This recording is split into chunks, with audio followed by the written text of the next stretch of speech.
রমজান মাসের সবগুলা রোজা যে রাখলো, সুম্মা আতবাআহু সিত্তাম মিন শাওয়াল, রমজান মাসের পর যদি কেউ শাওয়াল মাসে 6টা রোজা রাখে, কয়টা রোজা? 6টা রোজা রাখে। কোন মাসে? শাওয়াল মাসে, যে মাসটা চলছে। তাহলে কি হবে? কানা কাসিয়ামিদ দাহর, তাহলে সে সারা বছর রোজা রাখার সওয়াব পাবে।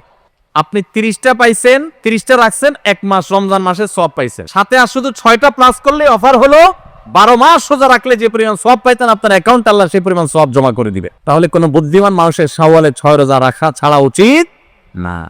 অনেক উলামা ইকরাম এই হাদিসকে ব্যাখ্যা করেছেন এইভাবে যে আল্লাহ রাব্বুল আলামিন সাধারণত নেক আমলগুলোকে 10 গুণ পর্যন্ত বাড়িয়ে দেন, কোন কোন ক্ষেত্রে আরো বেশি, দানের ক্ষেত্রে 700 গুণ আল্লাহ বাড়িয়ে দেন, কাউকে কাউকে হিসেব ছাড়া দেন।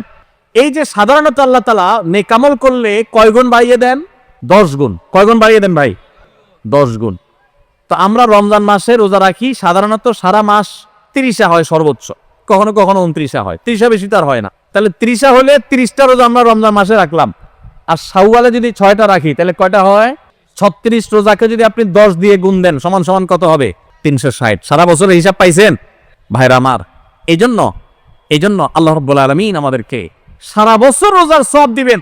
শুধু রমজান রোজা রাখলে সারা বছর রোজা সওয়াব পাবেন না। রমজানে 30টা রাখতে পারছেন, সাথে আর শুধুমাত্র 6টা যদি প্লাস করতে পারেন এই মাসে, শাওয়াল মাসে, তাহলে এই 6টার কারণে ওই 30টা আর 6টা সব মিলিয়ে আপনি সারা বছর রোজা সওয়াব পেয়ে যাবেন ইনশাআল্লাহ। চেষ্টা করা যাবে না ইনশাআল্লাহ? আল্লাহ আমাদের সবাইকে তৌফিক দান করুন।